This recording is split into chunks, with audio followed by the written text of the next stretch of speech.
last week's program on Teletrack, we spoke to trainers Justin Snaith, Candice Robinson and Vaughan Marshall about their winners in the Season of Champions, which commenced at Durbanville Racecourse. It marked the inauguration of the new track, which happened exactly a year ago. And we gleaned some very important information about the Diana Stakes and the Matcham Stakes, and of course an absolutely mouth-watering duel that took place earlier on in the day. In tonight's program, we're going to chat to GLEN KOTZEN and we're going to chat to Dean KANNEMEYER, and we'll also have a chat to Master Farrier Robbie Miller, who represents the South African Association of Professional Farriers, about some of the initiatives that are prevalent there. Remember, no hoof, no horse, no racing in Cape Town, no Season of Champions. The reality is that the big prizes on offer are few and far between, and we refer primarily to the Fillies Guineas, the Colts Guineas, the Lormerans, Queen's Plate, the Sun Met. There are a couple in between that are not as valuable but also nice to win. Anything KOTZEN team has got lined up for the Fillies Guineas? Look, we've got a really exciting bunch of young horses. I've got a filly that won both juvenile feature races. She's a daughter of Ideal World. She's a super filly called Coral Bay. We gave her a break after winning both features, and we put her in the paddock at Woodhill, and she jumped out the first day. Day 3 she jumped out, and day 4 she jumped out and cut herself open and had to have stitches, but absolutely fine. She galloped last week at Durbanville, put up a super gallop, pulled up great, and she'll be going for the choice carriers. And we've got a lovely filly called Strawberry Wine. She won first time out up the straight, but green second time out. She ran second, and then she ran a very good third to a very good filly of Brett's the other day. She's quite a smart filly. And then of course we've got the beautiful Duke of Marmalade filly that won the Group 3 at the end of the season.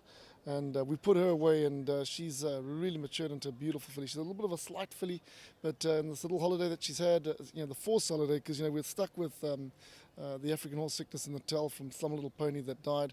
And then we ended up being in the quarantine and in the middle of the Karoo. It was freezing cold. But I must say the horses didn't do bad. I mean, with the forced holiday, then we had to come back and do the African horse sickness shot. So we're a little bit on the back foot going forward for the season. But, it's we just got to juggle a little bit and see how we go. Anything bubbling under for the Colts Guineas? Look, I think we've got a very, very exciting bunch of 3-year-olds. We've got the colt of Justin Vermaak's Green Street's Trippy colt. He won a very good race. He's run second first time out. Second time out he was really, really fancied, and he hit a flat spot in a mile. The winner just got first run on him. But he came out of the pack and he ran a very good second. And then he won from a bad draw the other day. Thank God there was quite a few scratchings. And he really won a very good race. And there were three 1400s in the day. He had the fastest 400 finish.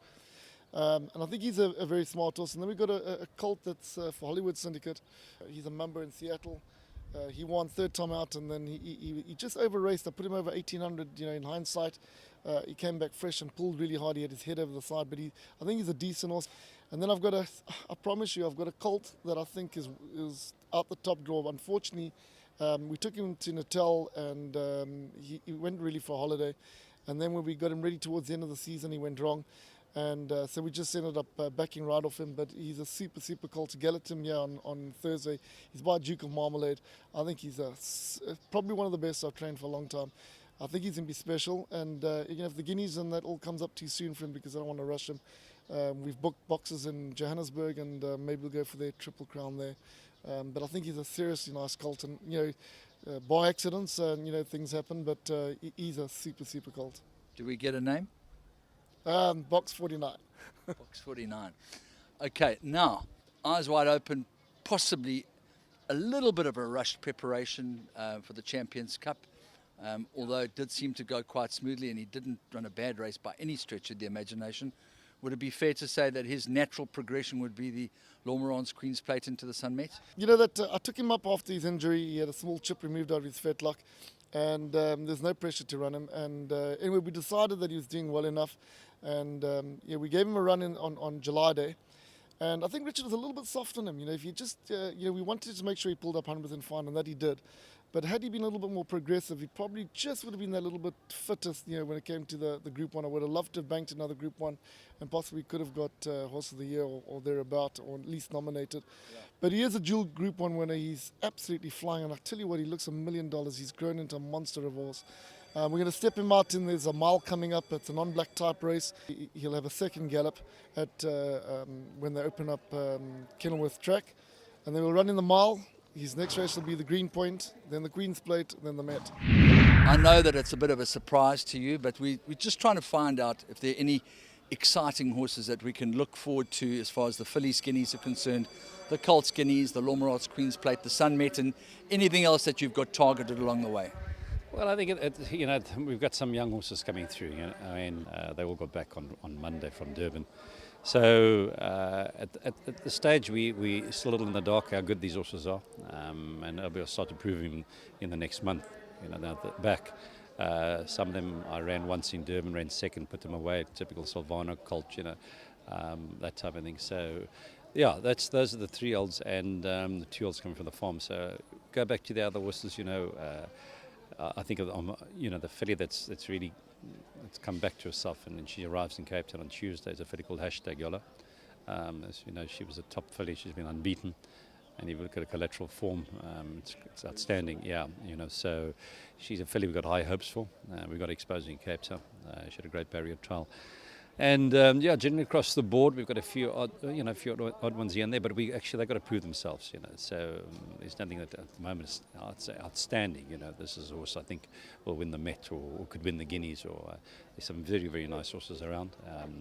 Competition stuff, but that's always good for business. And but we'll take it, one day at a time. But I've got to play a bit of catch up. And but they all travelled well, and I can't give you much more information on that, but we just got to watch the space. And it's my turn also. He was originally come down to Cape Town.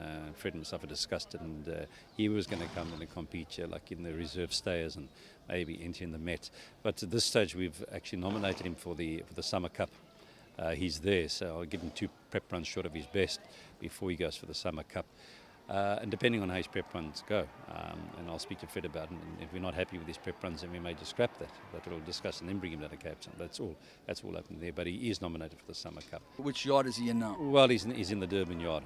He was on the farm for a month after the Gold Cup, and we gave him a break here for a month. He's back in the yard now, and I'll probably give him a barrier trial next week. And I'm going to give him 2 runs short of his best, or saying to Fred, and then going to the Summer Cup. But he's also after they could land up in Cape Town. But it depends on how the program goes. And listen, I've had horses. I've already gone up to Durban, and said to me, "Well, do you think you'll have a horse in the July?" I said, "I have my doubts. Maybe I'll scrap and land up winning the July with the horse." So you never, as you say, you never know what happens. But we've got some nice young and up and coming horses, and let's see how it goes. We got stock on the shelf, so we've got a chance. 2 final questions. Firstly, it's my turn. We know he's always been a good horse. He didn't win the Cape Derby, the Investec Derby, by accident, with Piers Stratham coming up the outside. But he did go through a lull in his form where he just wasn't finishing off his races properly. But his form in Natal was absolutely revelationary. Well, he had a lot of issues, and he had to overcome that, and needed lots of type of love and attention in preparing him for those races. He did have a nice break on the farm, and Did you meet Rocket Man? I did see Rocket Man on the farm at Jane's farm. It is a horse that he's a good staying horse, and I think Durbantown would suit him. You swing for him, and you've got that long run in, and he just keeps rolling. So he's a good staying horse, and. As I said, we'll just take it, day by day. And but we've got young horses coming through. Let's see how good they are between now and December. Our final question to you this afternoon, and it's a question that I ask you as if we were on a live panel discussion with complete transparency. It's no secret that you have now got in your care a horse called African Night Sky. How he got into your yard was obviously something that hasn't really been disclosed, but he's not in racing condition at the moment. Is that correct? Unfortunately, it's something I don't really want to go down the road with, but unfortunately, I'm going to say it publicly, and I'm not here to knock anybody, but unfortunately, when the horse came into my care, he had a serious injury. When I took him off the float, we found out it was a very serious injury, and I had to say to the owner, look, that's the end. We'll have to forget about him. So he's going through rehabilitation. He's in my yard at the moment. He's been scanned, he's treated, and he's a part of his rehab. It's going to take a long time. And I discovered that he had a tendon. Anyway, that's But where he's in a very special piece of technology. That's what we're really interested in, because it's not just any old boot that he's in. Yeah, it goes. We was scanned, and he's in stage 2 of now. We become the trotting part, and you set it on 1, 2, 3, or 4 when they start working. But at the end of the day, there's no magic muti for time. Because those tendon fibers, have weakened and they've got to strengthen up. So you can just put these boots on, and sure, it helps, and you just minimal movement. So you're not, this horse freshes and he doesn't go down, or should I say, put any pressure on those tendon fibers. So, but we're doing everything we can. But at the end of the day, it's still going to be time, and hopefully it works out. But Fred knows what it's all about, and discussed it with him, and so let's see. But he's out until next year for the Durban season if he comes back.